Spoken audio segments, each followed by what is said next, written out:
નક્કી એવું થયું હતું કે કથાના સમયે થોડીક વારમાં હે દેવી તમે મને હુંકારો આપજો, ઉત્તર આપતા રહેજો, મને ખ્યાલ આવે કે આપ સાંભળી રહ્યા છો. અને કથા સાંભળતા સાંભળતા પાર્વતીજીને નિંદ્રા આવી ગઈ. એ નિર્જન સ્થાન ઉપર એક શુકબાલ ખૂબ જ એકાગ્ર ચિત્તથી આ શ્રીમદ ભાગવત, આ ભાગવત કથાનું રસપાન કરતું હતું. કથાનો વિરામ થયો, શિવજીને ખ્યાલ આવ્યો, ક્રોધ આવ્યો. એ શુકબાલને મારવા માટે ત્રિશૂલ હાથમાં લીધું. શુકબાલ ત્યાંથી ઉડતા ઉડતા વ્યાસ મુનિના આશ્રમમાં આવ્યું. વ્યાસ પત્નીએ ઉબાસું ખાધું અને મુખ દ્વારા એ શુકબાલે એમના ગર્ભમાં પ્રવેશ કર્યો. કહેવાય છે કે 16 વર્ષ વીતી ગયા, પ્રાગટ્ય થતું નથી. વ્યાસજીએ, વ્યાસ પત્નીએ ખૂબ વિનંતી કરી કે પ્રભુ આપ પ્રગટ થાઓ. એક વચન માંગ્યું શુકદેવજીએ કે હું પ્રગટ થાઉં, પરંતુ મને કોઈ પણ બંધનથી બાંધતા નહીં. વ્યાસ મુનિએ વચન આપ્યું અને શુકદેવજીનું પ્રાગટ્ય થયું છે. બોલીએ શુકદેવજી મહારાજ કી જય. આચાર્યો કહે છે કે શુકદેવજી જન્મ લેતાની સાથે દોડવા લાગ્યા, ભાગવા લાગ્યા. એમનામાં કોઈ ભય રહેલો છે. શાસ્ત્રકારો કહે છે કે શુકદેવજીમાં સંગનો ભય છે. સારો સંગ થશે તો મોહ થશે, અને ખરાબ સંગ થશે તો ક્યાંક મનની અંદર દ્વેષ પ્રગટ થશે. અને એ સંગના ભયથી શુકદેવજી ભાગી રહ્યા છે, દોડી રહ્યા છે. આગળ આગળ શુકદેવજી મહારાજ અને પાછળ પાછળ એમના પિતા વ્યાસજી. હે પુત્ર, હે પુત્ર.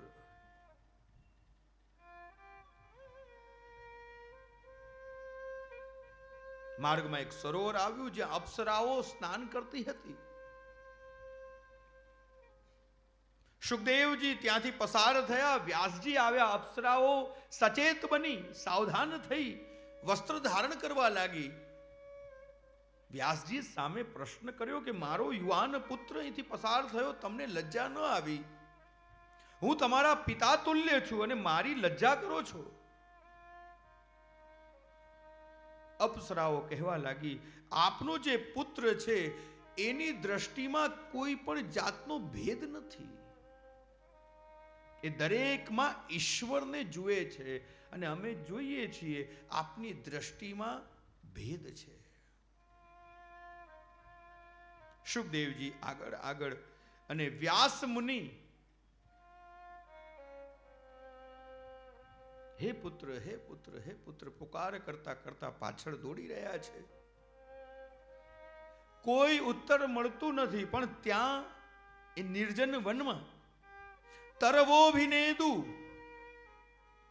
તરવ એટલે કે વૃક્ષ, જાણે હલી હલીને એ વ્યાસ મુનિને સંદેશો દેતા હોય કે હે વ્યાસ મુનિ, આપ શુકરવાને આટલો બધો શોક કરી રહ્યા છો? પુત્રનો આપને કેમ આટલો બધો મોહ છે?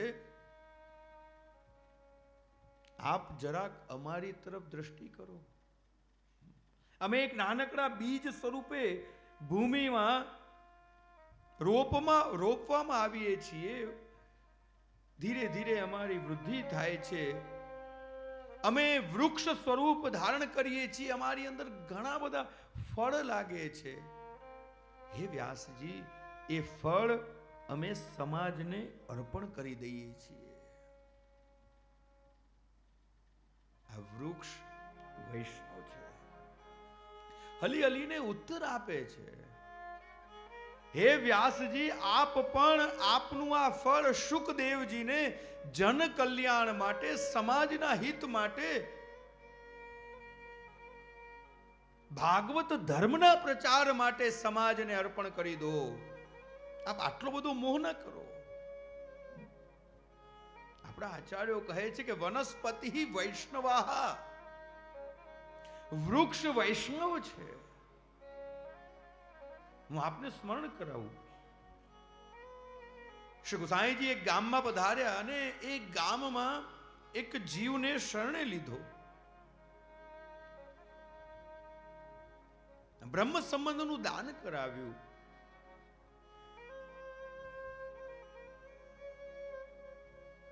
અમુક વર્ષ પછી આપ પુનઃ એક ગામમાં પધાર્યા. એ વૈષ્ણવ આપની સન્મુખ થયો.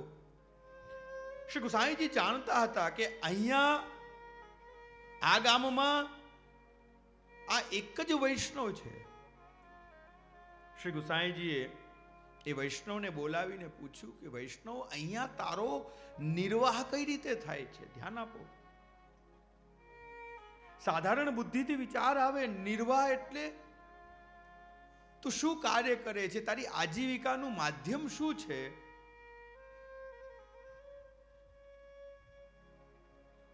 પરંતુ આચાર્યોની વાણી ગૂઢ છે. સાધારણ જીવ એને સમજી નથી શકતો. અહીંયા જ્યારે આ પ્રશ્ન એ વૈષ્ણવને કર્યો,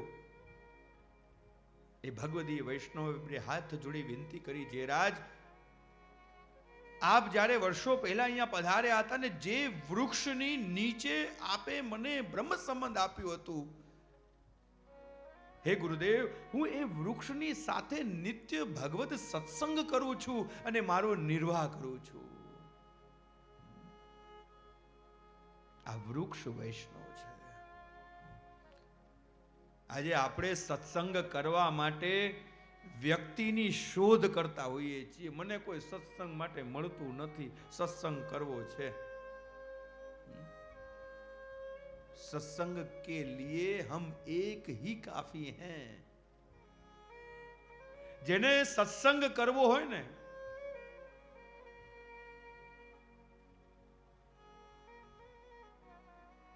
જેને સત્સંગની તલપ લાગે, પ્યાસ લાગે, જેમ કોઈને વ્યસન હોય અને એટલું બધું વ્યસન હોય કે એ વ્યસન વગર એને ચાલે જ નહીં, પછી એને ખબર હોય કે આ વસ્તુ ક્યાં મળશે. બરાબર છે કે નહીં? હા કે ના? ઈ ગોતી જ લે. વાત નીકળી છે તો આ બધાને કહીશ, ખાસ કરીને ભાઈઓને, વ્યસન મુક્ત બનજો. વાત બહુ નાનકડી છે પણ બહુ મહત્વની છે. ગઈકાલે એક યુવાન, હવે ખબર નહીં હવે એને નિયમ લીધો કે ન લીધો, છોડ્યું કે ન છોડ્યું, પણ મેં એને કહ્યું હતું કે ભાઈ તું, આજનો દિવસ બહુ મહત્વનો દિવસ છે અને મોટામાં મોટો દિવસ છે. પેલી બીજી લાઈનમાં જ બેઠો છે, દેખાય બી છે મને. એને મને વચન પણ આપ્યું. હવે ખબર નથી, મેં પછી પૂછ્યું નથી, પણ હું આ બધાને કહીશ, અને ખાસ કરીને જે યુવા વર્ગ છે કે જેને આ વ્યસન રૂપી રોગ લાગ્યો છે, હું તો આને રોગ જ કહીશ. અને આ વાત હું ત્યારે કહી શકું કે જ્યારે હું પોતે વ્યસનથી મુક્ત હોઉં તો.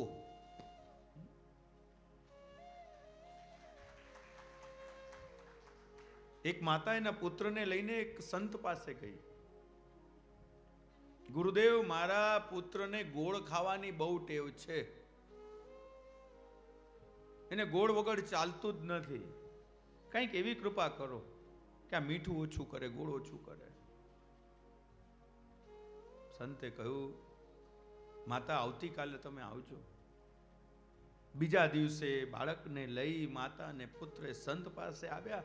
વિનંતી કરી કે એવી કૃપા કરો કે મારો દીકરો ગોળ ઓછું ખાય અથવા બંધ કરે. સંતે એટલું જ કહ્યું કે બેટા, અતિ સર્વત્ર વર્જેત. દરેક વસ્તુની એક માત્રા હોય છે. આજ પછી ગોળ નહીં ખાતો. માતાએ ગુરુદેવને વિનંતી કરી, ગુરુદેવ આટલી નાનકડી વાત તમે ગઈકાલે પણ અમને કહી શકત, કાલે પણ અમે બંને આવ્યા જ હતા, મારું બાળક પણ સાથે જ હતો, કેમ આજે કહ્યું? સંત એટલું જ બોલ્યા કે માતા, ગઈકાલ સુધી હું પણ ગોળ બહુ ખાતો હતો. જ્યાં સુધી અમે, આચાર્ય એટલે શું કે જે આચરણ કરે એ જ આચાર્ય છે, અને અમે પોતે જો વ્યસન કરતા હોઈએ તો અમે કહી ન શકીએ. શાસ્ત્ર કહે છે કે વ્યસનાની દ્વય વિદ્યા વસનમ और હરિપાદ સેવનમ, કે જો વ્યસન જ રાખવું હોય તો બે જ વ્યસન રાખજો. એક ભગવદ સત્સંગનું વ્યસન રાખજો અને બીજું ભગવદ સેવાનું વ્યસન રાખજો. બધા વગર ચાલશે પણ સત્સંગ વગર, બોલો તો ખરા. આ રેકોર્ડિંગ થાય છે.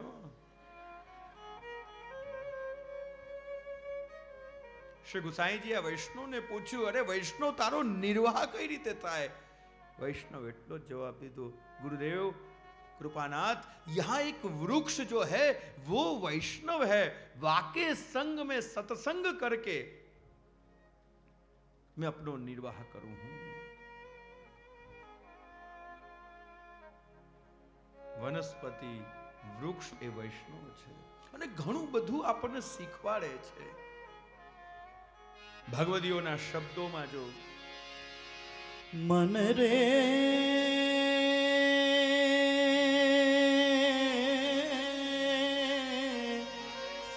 वृक्षन को मत ले, काटे तापे क्रोध न करही, सींचे तापे स्नेह, जो कोई वापे पत्थर चलावे, ताही को फल दे. मन रे वृक्षन को मत ले,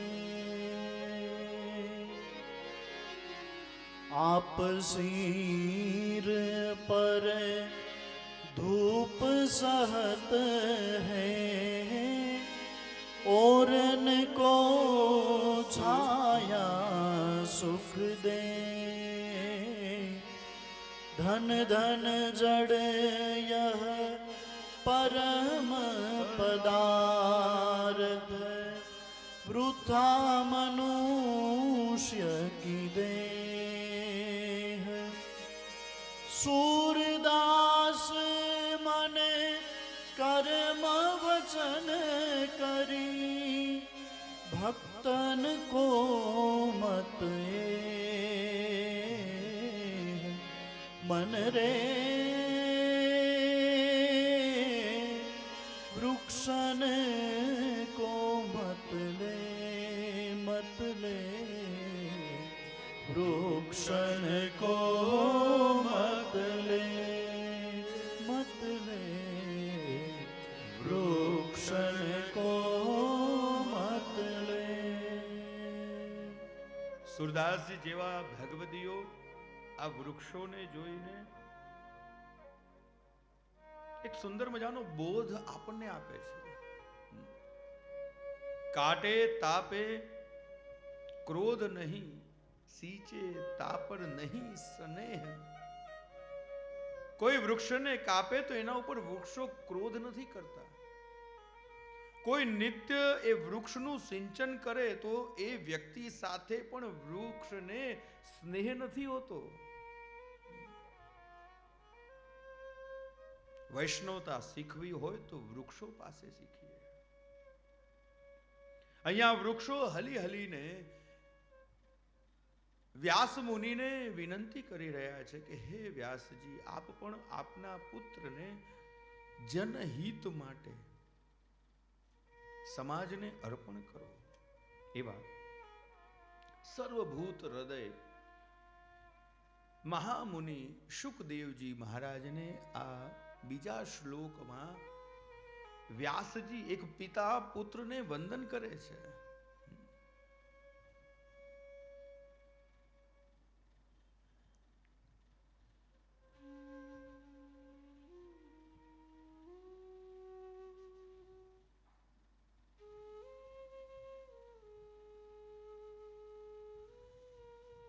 વ્યક્તિ એના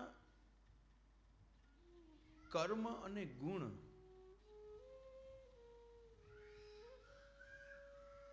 કેવલ એની ઉંમરથી નહીં, એના કાર્યોથી મોટો બને છે.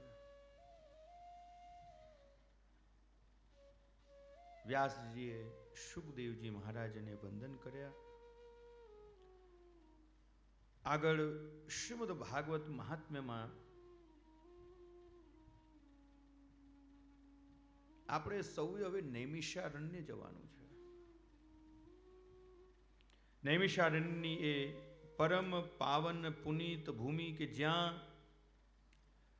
શૌનક આદિ ઋષિઓ 1000 વર્ષ ચાલે એવો મહાનતમ યજ્ઞ કરી રહ્યા હતા. આ નૈમિષારણ્ય એક મહાન તીર્થ છે. 4 યુગ અને 4 તીર્થ.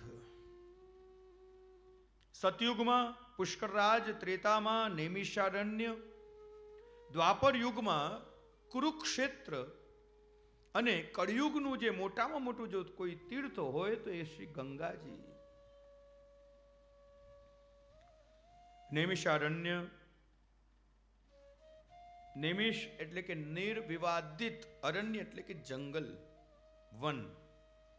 આ એ જ સ્થાન છે કે જ્યાં દધીચી ઋષિએ પોતાની અસ્થિઓ ઇન્દ્રને આપી હતી.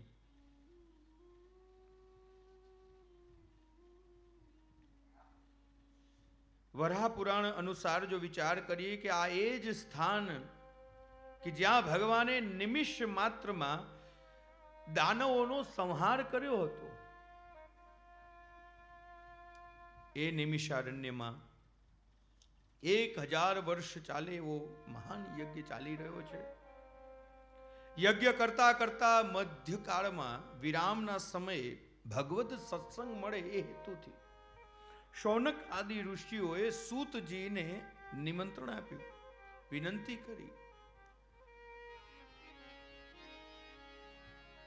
સૂતજીને બોલાવ્યા છે.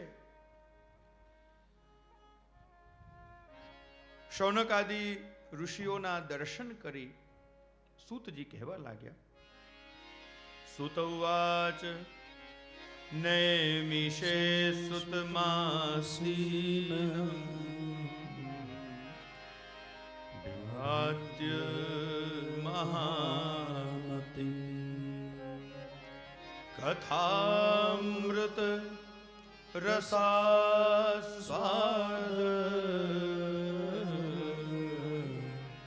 કુશલ શૌनको સૂતજીને સુંદર મજાનું આસન આપ્યું, બિરાજમાન કર્યા અને શૌનક આદિ ઋષિઓનો ભાવ જોઈ સૂતજી કહેવા લાગ્યા, કથામૃત રસાસ્વાદ કુશલ. હે શૌનક આદિ ઋષિઓ, તમે કેવા છો? તમને કથામાં પ્રીતિ છે એટલે તમે કુશળ છો.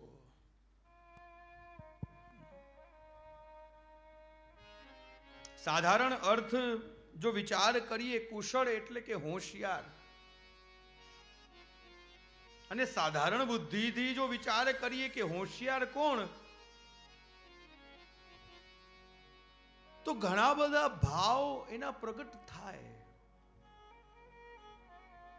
જેને લૌકિક સંબંધો સાચવતા આવડતા હોય એ હોશિયાર. જેને લૌકિક વ્યવહાર નિભાવતા આવડતા હોય એ હોશિયાર, જેને ધનોપાર્જન કરતા આવડતું હોય એ હોશિયાર. આધ્યાત્મની દ્રષ્ટિ કંઈક જુદી છે. આધ્યાત્મની રીતે જો વિચાર કરીએ, શ્રીમદ ભાગવતની રીતે જો વિચાર કરીએ તો અહીંયા કુશળની વ્યાખ્યા કંઈક વિલક્ષણ બતાવી છે. કથામૃત રસાસ્વાદ કુશલ. હે સોનકજી, આપ કુશળ છો કારણ આપને કથા સાંભળવું ગમે છે. વાસ્તવમાં પ્રિયજનો એ જ કુશળ છે. જેને ભગવદ કથામાં રુચિ છે, જેને સત્સંગમાં રુચિ છે, જેને સેવામાં રુચિ છે, જેને સન્મુખ થવું ગમે છે, એ જ કુશળ છે.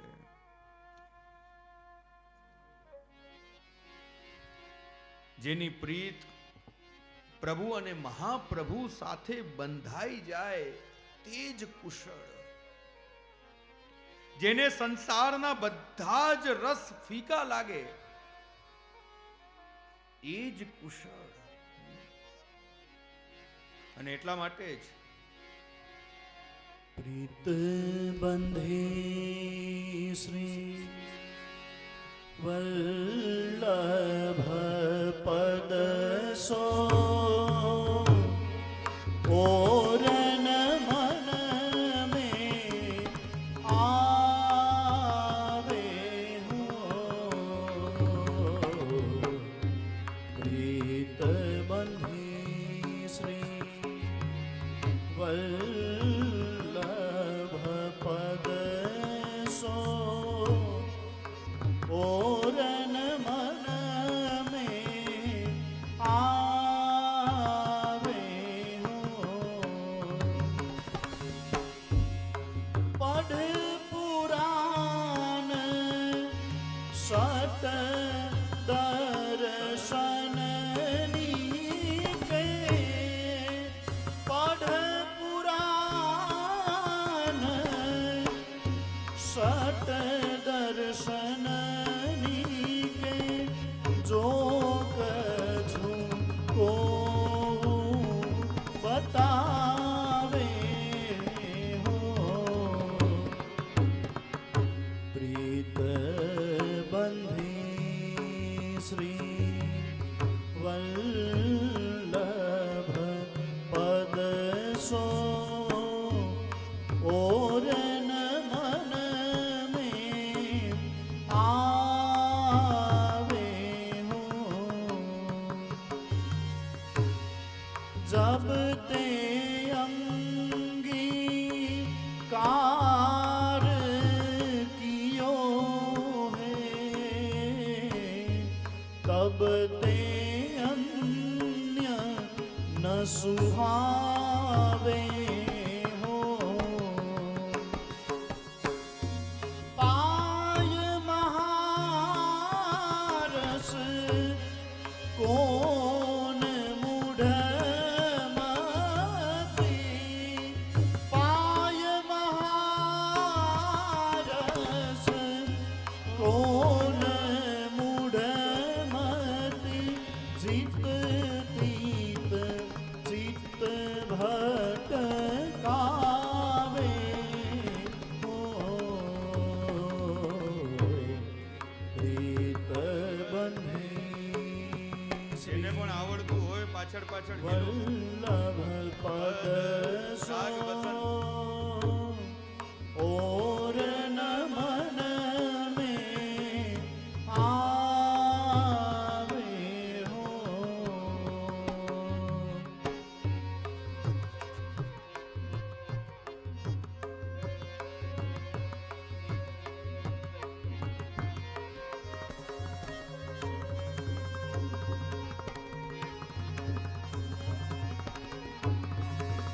जाके भाग्य भले या कली में શરણ સોઈ જન આવે હો નંદ નંદન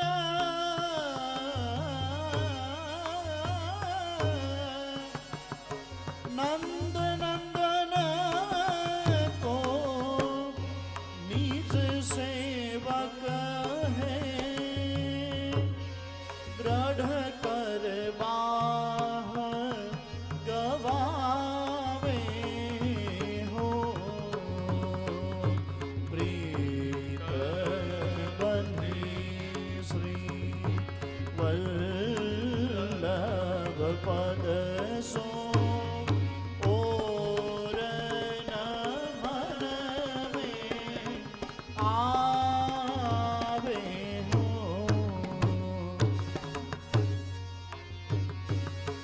जिनको करो भूल मन शंका जिनको करो भूल मन शंका निश्चय करी श्रुति गावे हो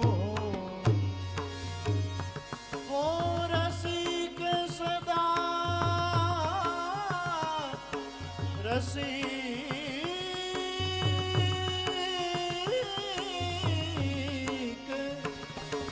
रसिक सदा फल रूप जान के रसिक सदा फल रूप जान के ले उछंद भूलरावे हो प्रीत बंधी श्री वल्लभ पद सो ओरन मन में ओरन मन में ओरन मन में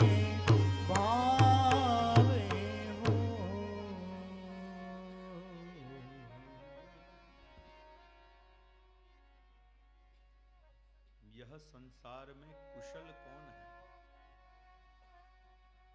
જેની પ્રીત પ્રભુ સાથે મહાપ્રભુ સાથે બંધાઈ ગઈ હોય, જેની કથા સાંભળવા માટે નૈષ્ઠિકી રતિ પ્રગટ થઈ ગઈ હોય, જેને પોતાનું કાર્ય સિદ્ધ કરતા આવડે એ કુશળ. એ તો સાધારણ વ્યાખ્યા, परंतु जेने भगवद कार्य सिद्ध करता आवड़े वास्तव में प्रियजनों वही कुशल है. धन्य है ये मनोरथी परिवार. एक शब्द में जो आज व्याख्या કરવામાં આવે કે આ મનોરથી પરિવાર કેવા છે, જેમના મનોરથ સ્વરૂપ આ ભગીરથ કાર્ય ભાગવત આપણને એનો ઉત્તર આપે છે કે આ મનોરથી કુશળ છે, જે પોતે તો ભગવત કથાનું પાન કરી રહ્યા છે, પણ સાથે સાથે એમના મનોરથ સ્વરૂપે સમગ્ર વૈષ્ણવ સૃષ્ટિને આ ભાગવત સત્સંગ સુલભ થયો છે.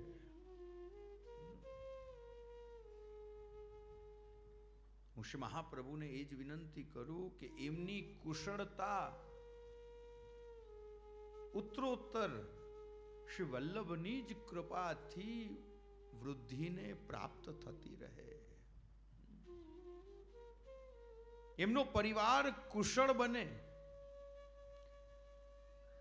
એમના બાળકોમાં આવી કુશળતા પ્રગટ થાય. હોશિયાર તો બધા જ છે અને એના માટે કોઈ પાઠ ભણવા ન પડે.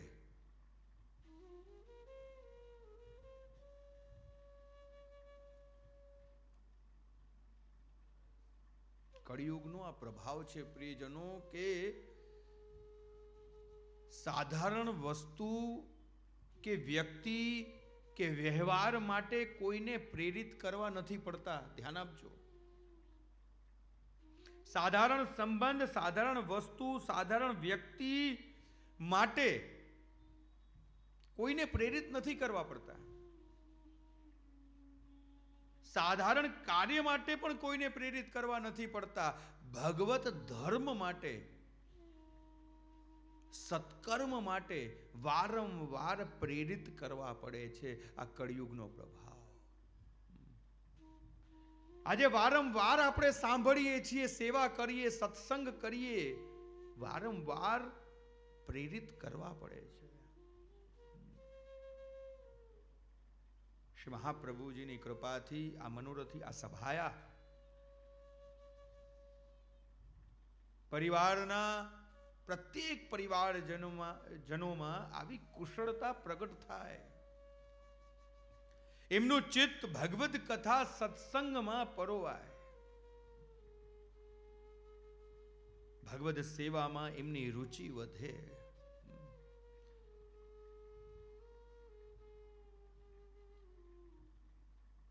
વડીલોના એ દિવ્ય સંસ્કારોનો વારસો એમના બાળકોમાં પણ પ્રગટ થાય. આજે હું બાને જોઉં છું, ખૂબ આનંદ થાય મને. એમનો ભાવ, સુરત પણ આવ્યા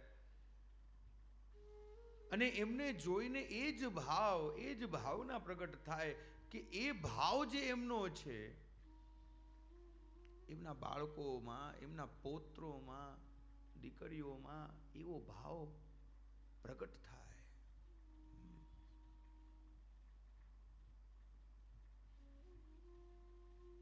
આપણે આપણા બાળકોને શું આપીને જશું એ આપણે નક્કી કરવાનું છે.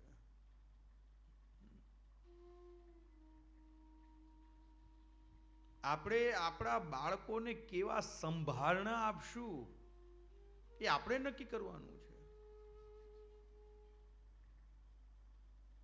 ઘણી વખત પધરામણીની અંદર વૈષ્ણવ અમને કહેતા હોય, અમારા બાપુજી, અમારા દાદા મર્યાદી વૈષ્ણવ અષ્ટયામ ઠાકોરજીની સેવા કરે, ઠાકોરજીને બહુ લાડ લડાવતા.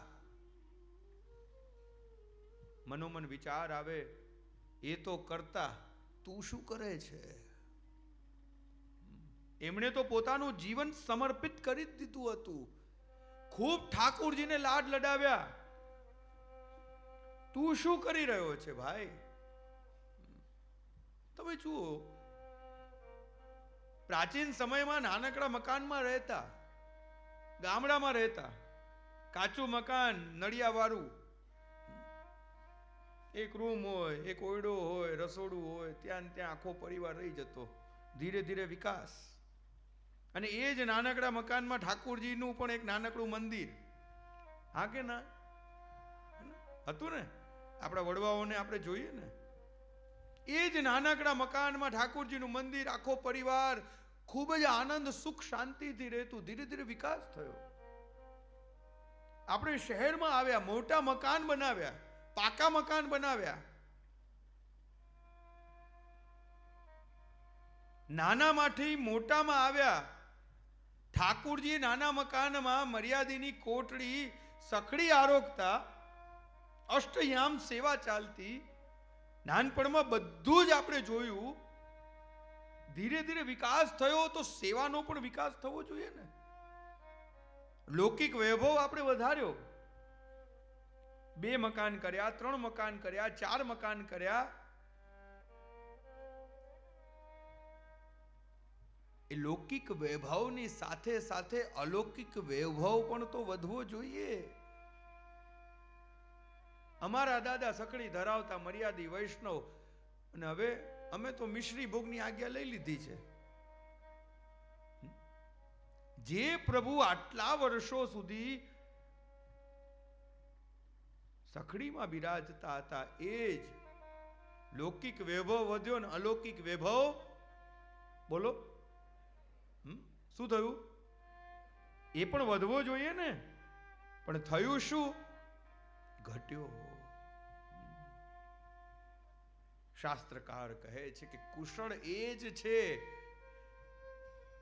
કે જેને સત્કર્મ કરતા, સેવા કરતા, ભગવદ કાર્ય કરતા સન્મુખ થતા આવડે છે, જેને સત્સંગમાં પ્રીતિ છે, જેને કથામાં પ્રીતિ છે, એ જ કુશળ છે.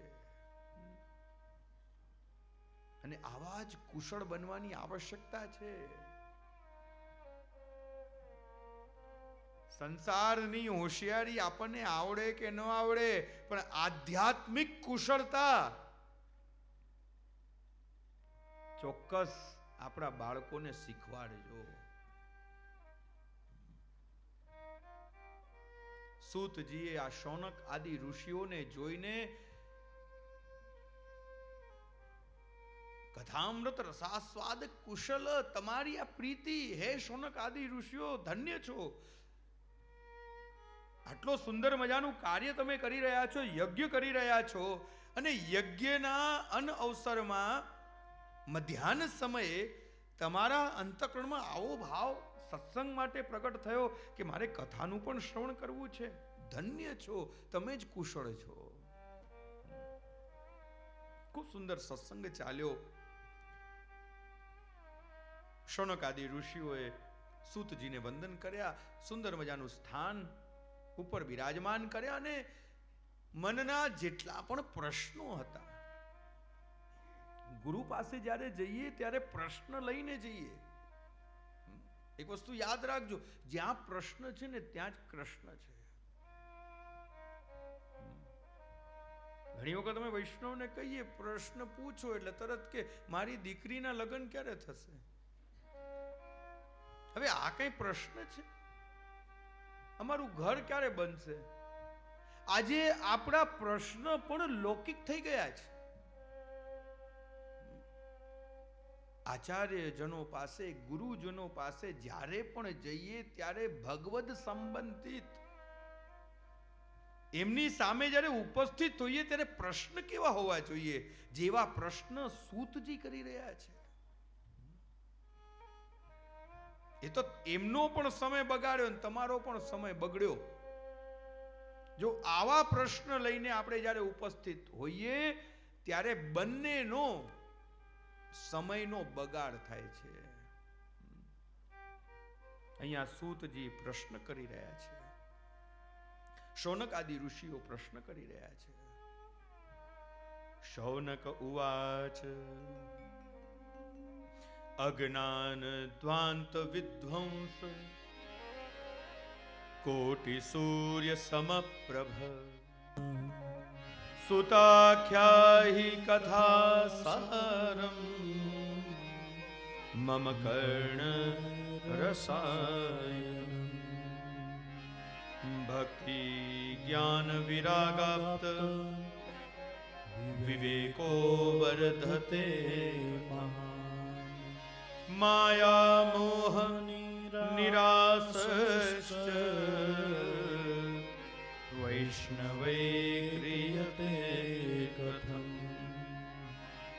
ઇહ ઘોરે કલૌ પ્રાપ્તે જીવશ્ચાસુરતાં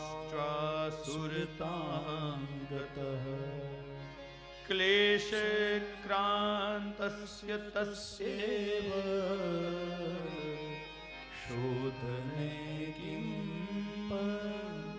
પરાયણમ. હે સૂતજી, આપનું જ્ઞાન તો કોટી સૂર્ય સમાન છે. કૃપા કરો અને અમારા કર્ણના રસાયણ રૂપ એવી ભગવત કથા અમને સંભળાવો. હે ગુરુદેવ, ભક્તિ જ્ઞાન વૈરાગ્યથી પ્રાપ્ત થનાર વિવેકની વૃદ્ધિ કઈ રીતે થાય? પ્રશ્ન કર્યો. વૈષ્ણવો માયા અને મોહથી કઈ રીતે મુક્ત બને? આજના પ્રશ્ન અમે સંસારમાં કઈ રીતે ફસાઈએ? આ બધા જે પ્રશ્નો ઉપસ્થિત થાય છે, પ્રશ્ન કેવા છે કે સંસારમાં કઈ રીતે અમે ફસાઈએ? અહીંયા શૌનકજી પ્રશ્ન કરી રહ્યા છે, વૈષ્ણવ માયા અને મોહથી કઈ રીતે મુક્ત બને? આ કળિયુગ જીવની વૃત્તિ આસુરી થઈ છે. વિવિધ ક્લેશોથી આ જીવ આક્રાંત બન્યો છે. આ બધામાંથી જીવને શુદ્ધ બનાવવાનો કોઈ ઉપાય અમને કહો. શ્રેય કરનારમાં પણ શ્રેય કરનારું કોઈ સાધન અમને કહો. ભગવાન શ્રી કૃષ્ણને મેળવી લેવાય એવું આ સમગ્ર સંસારમાં એકમાત્ર સાધન કયું છે? અનેક સુંદર સુંદર પ્રશ્ન કર્યા, ગુરુવંદના કરી. ચિંતામણિર્લોક સુખમ સુરુદ્રુ સ્વર્ગ સંપદમ પ્રયચ્છતિ ગુરુ પ્રીતો વૈકુંઠમ યોગી દુર્લભમ. હે ગુરુદેવ, ચિંતામણી જો પ્રસન્ન થાય તો લોકનું સુખ મળે, જો કલ્પ વૃક્ષ મળે તો સ્વર્ગનું સુખ પ્રાપ્ત થાય. પણ હે ગુરુદેવ, આપ જો પ્રસન્ન થાઓ તો યોગીઓને પણ દુર્લભ એવું વૈકુંઠ ધામ સહજમાં જીવને પ્રાપ્ત થઈ જશે. શૌનક આદિ ઋષિઓએ ગુરુ વંદના કરી છે. સુંદર સુંદર પ્રશ્ન કર્યા. સૂતજી પ્રસન્ન થયા અને આ બધા જ પ્રશ્નોનો ઉત્તર આપતા કહેવા લાગ્યા, કાલ વ્યાલ મુખગ્રાસ ત્રાસ નિર્ણાશ હેતવે શ્રીમદ ભાગવતમ શાસ્ત્રમ કલૌકિકેણ ભાષિતમ. સૂતજી કહેવા લાગ્યા કે કાલ રૂપી સર્પ છે, ધ્યાન આપો, અને બધાનો ગ્રાસ એટલે કે નાશ કરવા માટે બેઠો છે. ત્યારે એમાંથી બચવા માટેનો એકમાત્ર ઉપાય આ શ્રીમદ ભાગવત શાસ્ત્ર છે. કળિયુગને અહીંયા સૂતજીએ સર્પની ઉપમા આપી છે. ધ્યાન આપો. સિંહ આવે તો ખબર પડે, અન્ય બીજા કોઈ પશુ આવે તો પણ ખબર પડે, હાથી આવે તો પણ ખબર પડે, પણ સર્પ આવે ને તો ખબર પડતી નથી. આ કળિયુગ પણ એવો જ છે. ક્યારે કળિયુગ આપણી અંદર આવીને બેસી જાય છે ને એનો આપણને અહેસાસ પણ થતો નથી. સૂતજીએ કળિયુગનું વર્ણન કર્યું. આ કળિયુગ એવો જ છે કે જે ના આવવાની ખબર પણ જીવને રહેતી જ નથી. સૂતજી કહેવા લાગ્યા, એકવાર રાજા પરીક્ષિત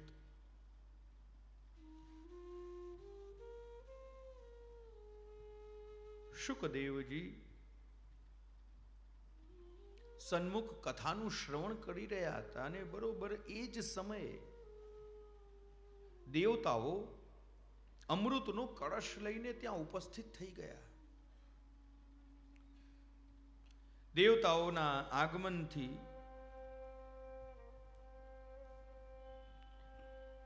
શુકદેવજીએ દેવતાઓના આગમનનું કારણ પૂછ્યું. દેવતાઓ કહેવા લાગ્યા કે અમે અમૃત કળશ લઈને આવ્યા છીએ આ રાજા પરીક્ષિતને આપવા માટે. શુકદેવજી કહેવા લાગ્યા કે તમે અમૃતનો કળશ લઈને આવ્યા તો છો, પણ આ અમૃતના કળશના એવજમાં બદલામાં તમે શું ચાહો છો? હે શુકદેવજી, આપ જે કથા અમૃત નું પાન રાજા પરીક્ષિતને કરાવી રહ્યા છો, એ કથા અમૃત અમને આપી દો.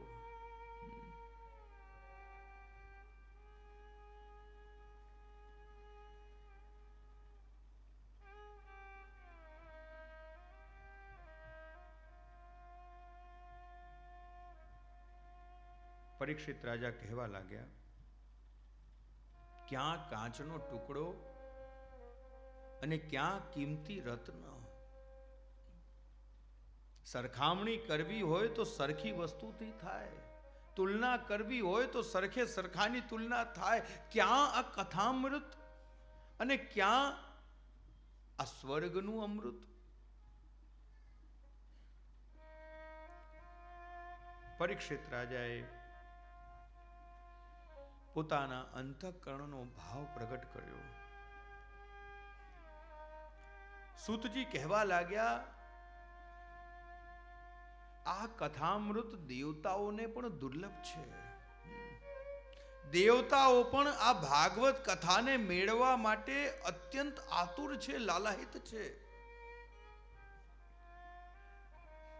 આ કથાની વિધિ હે શૌનક આદિ ઋષિઓ સનત કુમારોએ નારદજીને બતાવી છે. જ્યાં નારદજીનું નામ આવ્યું ત્યાં શૌનક આદિ ઋષિઓને પ્રશ્ન થયો કે નારદજી તો અસ્થિર છે, એ તો સતત વિચરણ કરતા હોય છે, એમનો સમાગમ સનત કુમારો સાથે કઈ રીતે થયો?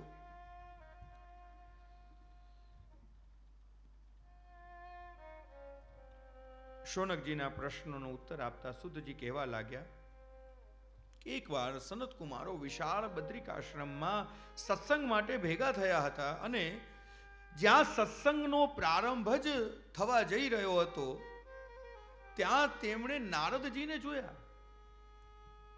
નારદજીને જોયા તો ખરા, પણ નારદજીના મુખમંડળ ઉપર પ્રસન્નતા ન જોઈ, શોક જોયો, ચિંતા જોઈ. નારદજીની ચિંતાનું કારણ સનત કુમારોએ પૂછ્યું. નારદજી કહેવા લાગ્યા, અહમ તો પૃથ્વી યાતો જ્ઞાત્વા સર્વોત્તમામિતિ પુષ્કરમ ચ પ્રયાગમ ચ કાશીમ ગોદાવરીસ્તથા હરિક્ષેત્રમ કુરુક્ષેત્રમ શ્રીરંગમ સેતુબંધનમ. હે સનત કુમારો, હું આ પૃથ્વીને સર્વોત્તમ જાણીને આની પરિક્રમા કરવા માટે, યાત્રા કરવા માટે આવ્યો. અનેક અનેક તીર્થોમાં હું વિચરણ કરતો હતો. હરિક્ષેત્ર, કુરુક્ષેત્ર, શ્રીરંગમ, સેતુબંધનમ, અનેક અનેક અનેક સ્થાનોમાં મેં પરિક્રમા કરી, પણ ક્યાંય મને સદગુણો દેખાતા નથી, સત્ય દેખાતું નથી, દયા દેખાતી નથી. જ્યાં ભૂખ છે ત્યાં ભોજન છે, ભોજન નથી. જ્યાં ભોજન છે ત્યાં ભૂખ નથી. એવી વિચિત્રતાના દર્શન મેં આ પૃથ્વી ઉપર જોયા. હે સનત કુમારો, જ્યાં જુઓ ત્યાં મને કળિયુગનો વાસ દેખાયો. લોકો વિવિધ વિવિધ ભાષાઓ બોલે છે, પરંતુ કોઈ સત્ય બોલતું નથી. કોઈના અંતઃકરણમાં દયા દેખાતી નથી. અને એમ વિચરણ કરતો કરતો હું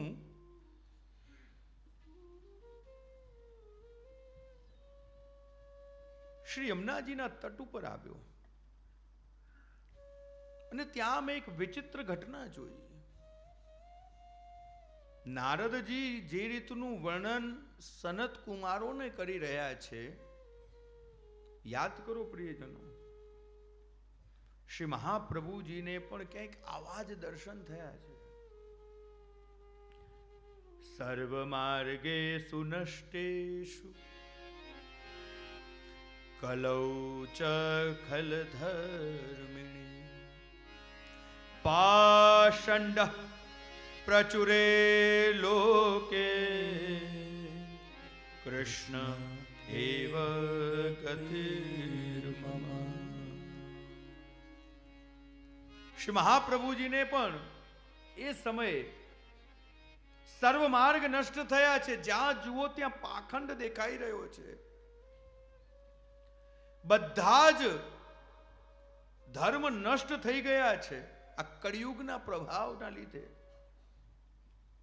નારદજી પણ કંઈક એવું જ વર્ણન કરતા કહી રહ્યા છે કે આ કળિયુગના પ્રભાવના લીધે કળિયુગના જે જીવો છે એ મંદ ભાગ્યવાળા થયા છે, મંદ બુદ્ધિવાળા થયા છે, પાખંડી બન્યા છે. આ કળિયુગને જોતો જોતો, યાત્રા કરતો કરતો મેં એક વિચિત્ર ઘટના જોઈ. એક સ્ત્રી તરુણી, એના ખોળામાં બે વૃદ્ધ અસ્તેજ પુરુષને મેં સૂતેલા જોયા. અસ્તેજ અવસ્થા છે, મૃત્યુ જેવી એની અવસ્થા.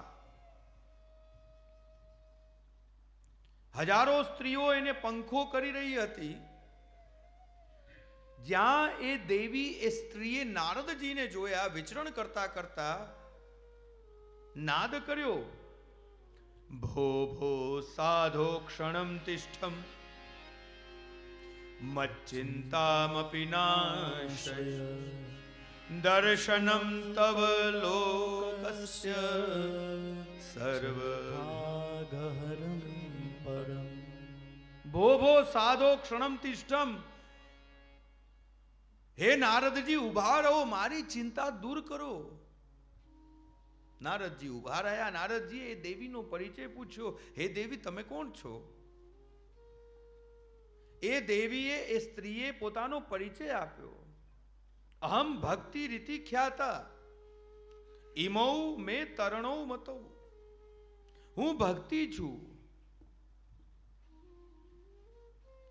અને આ બંને નિસ્તેજ પડેલા સૂતેલા જે પુરુષો છે એ મારા બંને પુત્ર છે. જ્ઞાન અને વૈરાગ્યનું નામ છે.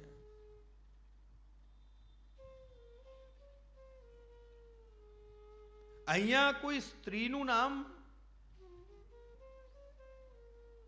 ભક્તિ ન જાણતા, પરંતુ સ્વયં ભક્તિ જ પોતાની વેદના પ્રગટ કરવા માટે, પોતાની પીડા, પોતાનું દુઃખ પ્રગટ કરવા માટે સ્ત્રીનું રૂપ ધારણ કરીને નારદજી સન્મુખ પ્રગટ થઈ છે.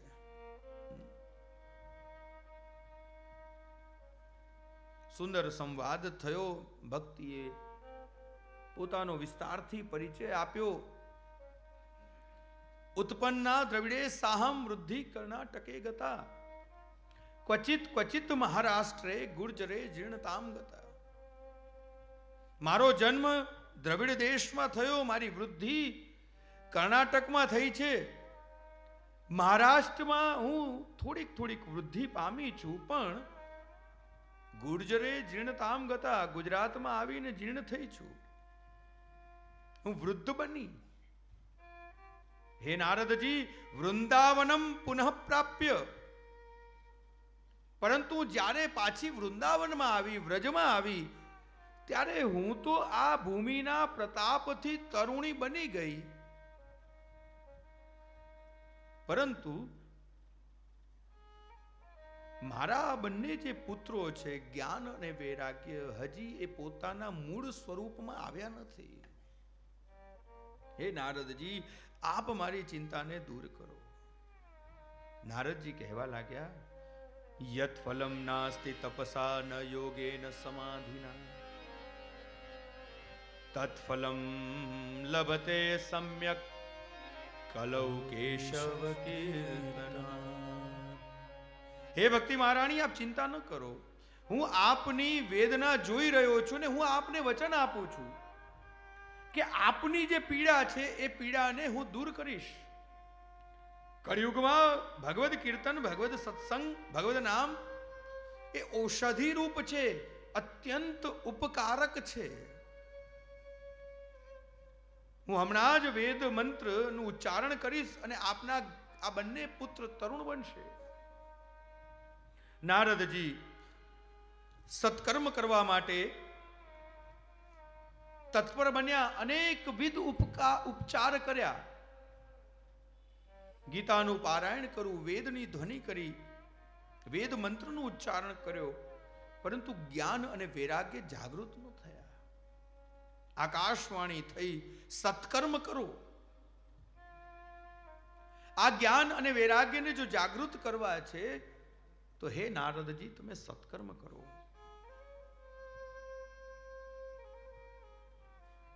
કયો સત્કર્મ કરવો હજી નારદજીને સમજાતું નથી. અનેક અનેક સંતોને મળ્યા, અનેક અનેક ઋષિઓને મળ્યા. એવો તે કયો સત્કર્મ કરવું કે જેનાથી આ ભક્તિની પીડા દૂર થાય, ભક્તિ જ્ઞાન અને વૈરાગ્ય જાગૃત બને. ફરતા ફરતા ફરતા બદ્રિકાશ્રમમાં આવ્યા. સનત કુમારોનો સમાગમ થયો. નારદજીએ પ્રશ્ન કર્યો, સનત કુમારોએ ઉત્તર આપ્યો, જ્ઞાન યજ્ઞ કરો. શ્રીમદ ભાગવતથી મોટું કળિયુગમાં બીજું કોઈ શાસ્ત્ર નથી, બીજું કોઈ સાધન નથી. હે નારદજી, આપ શ્રીમદ ભાગવત નું પારાયણ કરાવો. આ શ્રીમદ ભાગવત સનત કુમારો કહેવા લાગ્યા, વેદોપનિષદો સારા. આ શ્રીમદ ભાગવત વેદ અને ઉપનિષદનો સાર છે. જેમ દૂધ અને દૂધથી કિંમતી ધૃત ઘી,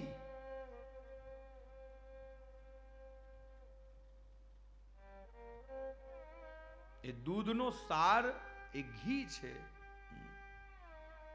એનું મૂલ્ય વધારે છે.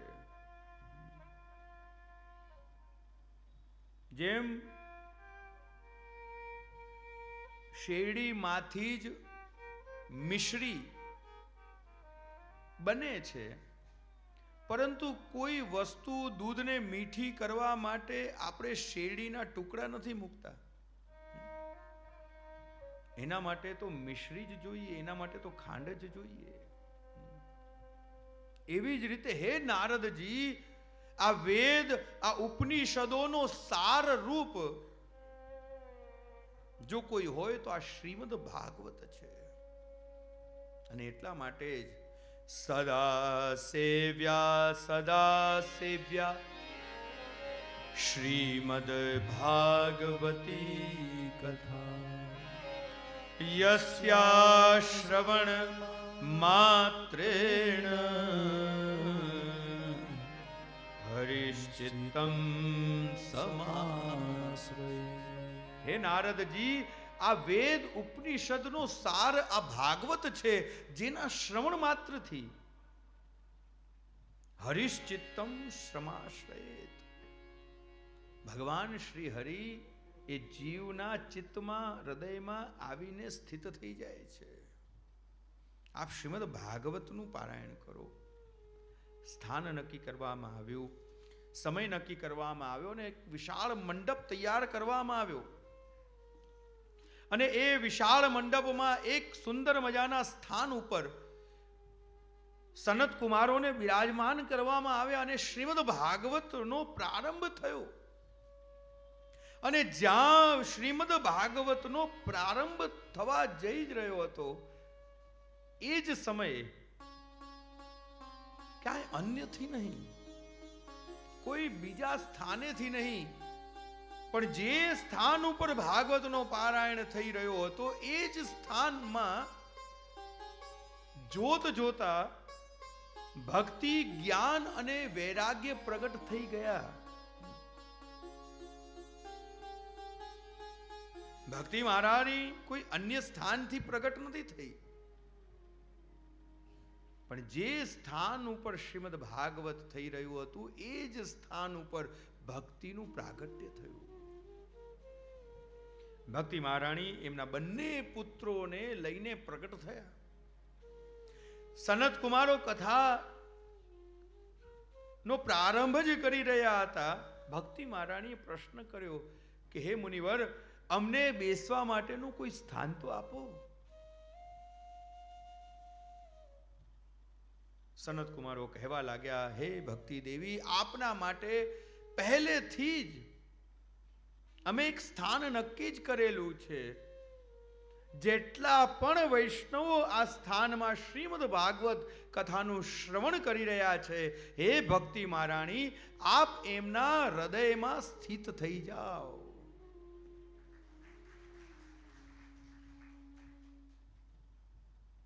કહેવાનો તાત્પર્ય એ જ છે કે જ્યાં શ્રીમદ ભાગવત થાય છે, જે સ્થાન ઉપર શ્રીમદ ભાગવત થાય છે, એ સ્થાન ઉપર ભક્તિ, જ્ઞાન અને વૈરાગ્ય તાદૃશ અનુભવાય છે. અને એનો અનુભવ તમને પણ થશે. જ્યારે ત્યારે તમે કથામાં આવો, ભગવત સત્સંગમાં આવો, સ્વાભાવિક છે તમારી ભક્તિ તરુણી બને જ છે. અને જ્યારે ભક્તિ તરુણી બને ત્યારે જે જ્ઞાન તમારું વૃદ્ધ થયેલું છે એ ભક્તિના પ્રભાવથી એ જ્ઞાન પણ તરુણ બને.